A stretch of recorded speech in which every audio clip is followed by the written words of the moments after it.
Welcome to the Net Wealth Nest podcast, the show that helps everyday people build real financial stability, starting from wherever you are. Whether you're working your way out of debt or just starting to save, we're here to help you grow your net wealth to your first big wealth milestone. Each episode, we break down the mindset shifts, practical tools, and real-life actions that can transform your financial future. Thanks for tuning in. Now let's get to work building your net wealth nest. Welcome to the Net Wealth Nest podcast. I'm your host, Jim LeBeff. Thanks for joining us for another episode where we are working to help you build financial stability and build your net wealth. Today, we're going to be talking about a question that we've continued to see from people that we are helping and working with is, should I be investing or should I be paying off some of the debt I have? And we have a couple of different answers for this, just depending on the situation. We're going to walk through a few of those situations. So we'll start with the fact that once many people understand when you start investing, and especially in a longer time range, how each dollar can multiply over time, they get really excited. And they're like, oh my gosh, I need to start investing tomorrow. I need to take and capture these returns that are happening. My money is not working for me. It's just there, or I'm spending it all, or I'm in debt, or all these other things. And once they learn that investing can help them create wealth long term, they are more often than not excited to really start moving dollars into that area so that they can start to capture those returns. Many people ask the question, hey, I've got this debt. It could be, there's a lot of different kinds of debts. So I'll go into that a little bit here, but I've got this debt, but I also want to invest. I don't want to lose out on this time. Can I slowly pay off this debt, but really start putting resources towards the investing portion of it? And the answer is, it depends. It depends a lot on what that debt is. And so that's the first step of what you want to do is you want to figure out what kind of debt do you have? And then specifically, what is the interest rate behind that debt? So if we're talking credit cards, we'll start there. When you're first identifying your debt right away, if you have credit card debt, I can almost guarantee that you're going to want to pay that off before you start investing. And the reason is the interest rates on credit cards are astronomical. The average interest rate on a credit card right now is about 20%, even at best, meaning if you have just outstanding 800 plus credit score and you're going to a local credit union to get their credit card, those interest rates are at best in the high single digits, 8, 9%, sometimes 10 or 11. If you have poor credit and you have a credit card, those interest rates could go all the way up to almost 30%, which is just craziness when you're talking about putting anything on there and the amount of money that you're paying just to put money on that card and buy whatever you need to buy. So if you have credit cards, right away, I would say you need to focus on paying off those high interest debts and credit cards. If you have other types of debts, so maybe they are student loans or medical bills or maybe a car loan as an example, those are going to be a little bit more nuanced depending on what those interest rates are. Some of the student loans have really low interest rates, and sometimes even a car loan, depending on when you got the car, you could be 4, 5, 6, 7% somewhere in there. The key is just start listing out all your debts and then what the interest rate is for those debts to understand, does it even make sense a little bit? And then we can go from there. The second piece is, do you have savings? And is that savings where you need it to be? The need to be is what we've talked about in the past, where you need to be able to cover an emergency event. So this is an example of passive a car. If your tires go out and you need, tires have gotten expensive, somewhere between $500 and $1,000 depending on the vehicle. If you own maybe like an SUV or a truck, sometimes they're up to almost $2,000 for a set of tires. That's just one example.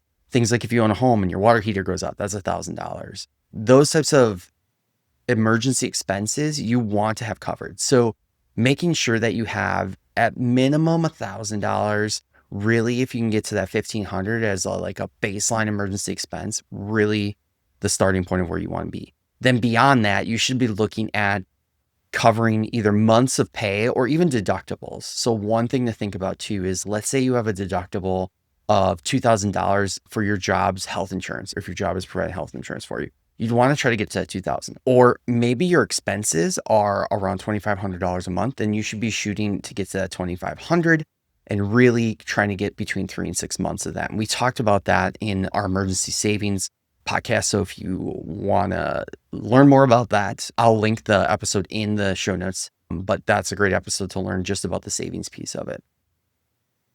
Once you identify where you want to be with your savings, the next part is what are you going to invest in and understanding what that is. And most people, when they start talking about this or when they start learning about investing, they want to invest in kind of those indexes that are really popular. The most popular one is the S&P 500. And the reason they do that is they see some sort of interest calculator, compound growth calculator, and that shows them that if they just keep investing every paycheck or every month over the long term, 20, 30, 40 years, they will have X dollars. And the numbers are usually mind blowing when most people look at it for the first time, which is, again, why they get so excited about getting money into that investment. They realize the faster I do this, the more time I have, the more money I will get traditionally based on returns over that time frame. And so the S&P 500 average rate of return is somewhere around 8% or so on average over the last couple of decades. You want to take that percentage and then you want to start to look at what is going to be the difference between your estimated return percentage, right? And you can move that around and play with it a little bit. I would recommend not going much higher than 8%. And I would recommend maybe showing a 6%, like if we have the downturn, like a recession or anything like that, it's helpful to just gauge what that looks like. And so you're going to take those returns and then you're going to look at the interest rates that you have.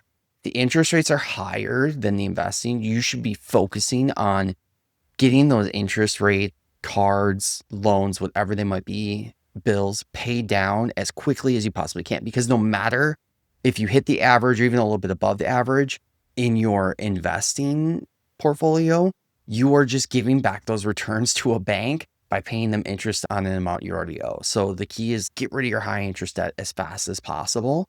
So if they're close, you're gonna have a decision to make on what you want to do. And it just depends on what those loans are. If they're things like student loans or car loan, where you know what the payments are going to be, they're typically not going to go up. And you are just making a decision on, am I willing to extend out paying off that item to start investing now? Or do I want to try to pay off that? And that's a personal choice at that point of what helps you sleep at night. Is it being closer to eliminating those debts, or is it knowing that you're growing your wealth? But you're okay with having some of those debts weigh you down and know that those are responsibilities that you'll need to continue with. It just depends on your thought process there. I typically like to tell people that if they're close to paying off those debts and we're really close in the percentages of what they would gain through investing or what they would eliminate via paying off, if we're close, if they could do it in under a year or year and a half, I would go after the debt first and then wait the year or year and a half to invest. And the reason I say that is because the difference in a year, not 10 years, not 5 years, but a year is much less dramatic than the difference in 5 or 10 years, right? And so if you can get that debt paid off, you know you're not going to add to that debt in the future and you just remove it out of your life, you will have a weight lifted off of your shoulders of having that financial responsibility. And it will feel even better when you are starting to build your wealth without having any debt drag you down.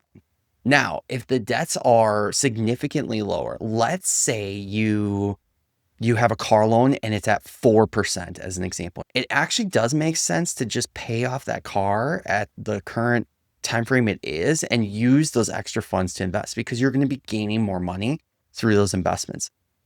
Another one that's really popular that people question a lot if they own a home is some of these interest rates before we got into 2022 were really low. I'm talking like 3%, 3.5% interest rates. If you have a loan with that, like even if your mortgage is going to be paid over the next 20 years, you're actually better off just continuing that payment schedule as it is and investing extra funds in your investment products, whether it's an index fund or extra money in your 401k, or if you have your own IRA, whatever it might be. You're better off doing that because you will average higher returns. You'll be making more money towards your wealth long term. So it just depends on where you're at. The other thing I caveat on all of this, and I mentioned it a little bit earlier, is you also have to make sure that if you have a little bit of extra cash and you're deciding whether you should invest or do something else with, you're not going to put yourself in debt in the future because you've tied up that investment money. And so this makes 100% sense when you talk about like the emergency fund we talked about earlier, where, hey, you need to make sure you have X amount of money in your emergency fund when these emergency funds came up. Or even let's say you get to that 3 to 6 months and you've saved really hard to get there and you do that. The other thing you don't want to do is you don't want to have to touch that emergency fund if you don't have to. You want to put in maybe like a high interest checking account or like a money market account where it's easily accessible in case the emergency happens. And it's also making a little bit of money on the side. But you shouldn't just be like, oh, I'm short this week, I'm going to go dip into my emergency fund. That's not necessarily an emergency, especially if you're going over your budget. That is just poor planning or poor budgeting or poor spending, right? And so what I'd recommend too is just be honest with yourself on other areas that expenses might come up. One of the most popular ones is vacationing. And so some people get their emergency fund set up, they'll pay off a bunch of debt, usually credit card debt, and then they'll immediately shift to investing. And all of a sudden 6 months go by and they're like, oh, I want to take a vacation with my family or my friends or whatever. And they go out and spend $1,000 and they put it on a credit card because they don't want to touch their emergency fund, but they don't have any excess cash. Or they pull $1,000 out of their emergency fund and now they've lowered their emergency funds. You don't want to do either of those. You should be thinking about, okay, if I'm going to go on vacation at some point in this next year, I need to budget that in. I'm going to spend, I don't know, $1,000. So over the next 10 months, let's say I'm going to do it next year. Over the next 10 months, I'm going to save $100 a month. Take that and put that in your budget, or maybe you already had that in your budget. If you did, even better. And that should be your fund money, your vacation money, whatever it might be. And I'm just using vacation as an example. It could be for a lot of different expenditures, but you don't want to be in a position where you do all this and you're pushing money and investing, and then you go and do something else and you're back in credit card debt. Again, all that credit card debt is just pulling against any investments you have, and it is almost guaranteed to outpace the investments that you are making because of just how high the interest rates are. The other caveat to this is if you have an employer that offers like a 401k and has some sort of match, that is an opportunity where you might start investing even if you don't have all your high interest debt paid off, because you're taking advantage of 100% returns. So for example, let's say an employer has a 401k and they will match 3%. If you put in 3%, they'll match that 3%. So let's say you make $2,000 a month and you're going to put in 3%. And so you're going to put in $60 into your 401k, and then the company you work for is also going to put in $60. And then you'll have $120, and that $120 will be invested in something that the 401k has, and that will grow over time. That is something where even if you have credit card debt, that might be worth doing at least the minimum so that you can take advantage of that free money that the company is willing to give you. And again, like it just depends. For example, if it's a short time window and you know you're going to be at that company for a while, but let's say you think, hey, within the next 6 months or 7 months, I can pay off this credit card if I just really focus all my money into it, then do that. But as soon as you get that credit card gone, you need to be taking advantage of that employee match, because that is just free money that you're giving away if you don't. So that's a caveat there. If you've got something that's long-term and still a little bit higher interest rate, again, I would then put that money into the 401k to take advantage of that match. And then anything else, I would be working on that high interest debt to pay it down. So all of this said, what you want to figure out is what debts you have, what their interest rates are, what you would like to invest in, and what the average return is on that. After doing some research, make sure you take a look at it and look into it and be conservative with that. And then deciding like how you feel about having some debt. If it's close, if it's more like credit card, pay it off. And then if it's lower, again, how you feel about that and investing for your long term. But you don't want the debt to be holding you back or dragging you down. It's like trying to tread water with like a weight attached to your foot. You'd be better off if you can quickly and efficiently cut off that weight. It's so much easier to tread water. And then maybe you can actually start swimming, AKA maybe you can actually start growing your wealth. Thanks for joining today to learn a little bit about debt versus investing. We hope this was helpful and it'll answer some of your questions as you approach your financial journey. If you did find this helpful, leave us a review on Apple Podcasts, subscribe to our channel. We're excited to bring this content to you. Ask questions as they come up. We use that to help guide our content in the future. but we're really just here to help you build financial stability. And at the end of the day, we want you to grow your net wealth. We'll see you next time. My name's Jim. Bye, everybody. Net Wealth Nest LLC and Podcast is an educational platform committed to providing resources and information to empower individuals on their financial journey. Please note, we do not provide financial, tax, or investment advice. All financial decisions should be made in consultation with a qualified professional who understands your unique circumstances. Seeking personalized advice is a smart and necessary step before making any major financial commitments. Thanks so much for joining us today. If you found value in this episode, please like and subscribe to our YouTube channel, Net Wealth Nest, and leave us a review on your favorite podcast platform.